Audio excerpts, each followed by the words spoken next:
जब दामाद की तबीयत खराब हुई और वो हॉस्पिटल में भर्ती हो गया तो उसे देखने के लिए उसकी सास हॉस्पिटल में गई और कई दिनों तक सास हॉस्पिटल में रह गई। और इसी बीच सास को दामाद से प्यार हो गया और दोनों बातचीत करने लगे। और दोनों के बीच जब प्यार पनपने लगा तो फिर इन दोनों ने प्यार को आगे बढ़ाने की कोशिश की। लेकिन एक दिन ऐसा हुआ कि दामाद और सास बैठकर बातचीत कर रहे थे। अभी अचानक वहाँ डॉक्टर आ गया और डॉक्टर ने पूछा, आप लोग क्या कर रहे हैं?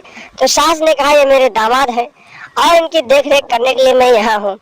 और करीब 5 दिनों तक सास हॉस्पिटल में रह गई और 5 दिनों तक अपने दामाद के साथ जब रहती रही तो फिर इन दोनों को जब प्यार हुआ तो फिर इन दोनों ने अपने रिश्ते को मुकम्मल करने की कोशिश की। और एक दिन सास ने अपने दामाद के साथ एक ऐसा कदम उठाया जिसे जब आप लोग जानेंगे तो हैरान हो जाएंगे। नमस्कार दोस्तों, स्वागत है आप सभी का अफेयर क्राइम न्यूज चैनल में। दोस्तों, अफेयर क्राइम न्यूज चैनल को सब्सक्राइब कीजिए, वीडियो को लाइक कीजिए और वीडियो को ढेर सारा शेयर भी कीजिए। दोस्तों, चढ़ती जवानी और हवस की ये कहानी एक फिक्शनल स्टोरी है और फिक्शनल स्टोरी बनाने और सुनाने का मकसद है कि आप लोग इस बढ़ते हुए क्राइम की दुनिया से सावधान रहें, सतर्क रहें और अपने आप को सुरक्षित रखें। दोस्तों, अनीता देवी की बेटी की शादी तय हुई और जब उसकी बेटी की शादी तय हुई तो फिर वो अपने दामाद से लगातार बातचीत करने लगी और उसका दामाद भी अपने सास से बातचीत करता था और दोनों कई महीने तक एक दूसरे से बातचीत करते रहे। और इसी बीच इन दोनों के बीच प्यार हो गया। और जब दोनों के बीच प्यार हुआ तो दोनों एक दूसरे से दूर नहीं रह पा रहे थे। और इसी बीच दामाद की तबीयत खराब हो गई और जब दामाद की तबीयत खराब हुई तो वो हॉस्पिटल में भर्ती हो गया। और जब वो हॉस्पिटल में भर्ती हो गया तो फिर सास देखने के लिए हॉस्पिटल में गई। और जब सास हॉस्पिटल में गई तो अपने दामाद के साथ 1 हफ्ते तक वहां रह गई।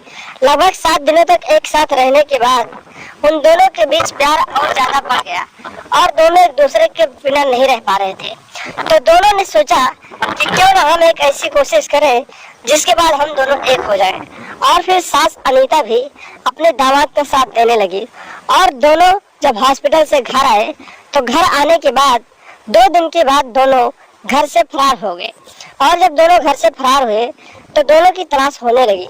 और जब ससुर ने अपनी पत्नी का गुमशुदगी का रिपोर्ट दर्ज कराया तो पुलिस इन दोनों की खोज करने लगी। और करीब 15 दिनों के बाद सास और दामाद को पुलिस ने गिरफ्तार कर लिया।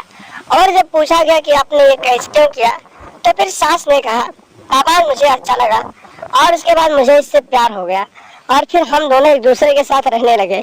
मेरा पति मुझे बहुत परेशान करता था और मेरे साथ प्यार नहीं करता था, इसलिए मैं दामाद के साथ भाग गई और फिर अब मैं अपने दामाद के साथ रहना चाहती हूँ।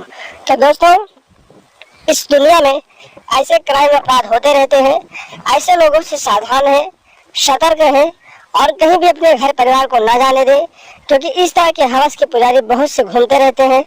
कोई कभी भी कुछ भी आपके साथ कर सकता है, इसीलिए सावधान है, सतर्क है और लगातार हमारे साथ बने रहें। चैनल पर नए हैं तो सब्सक्राइब कर लें और हमेशा देखते रहें अफेयर क्राइम न्यूज।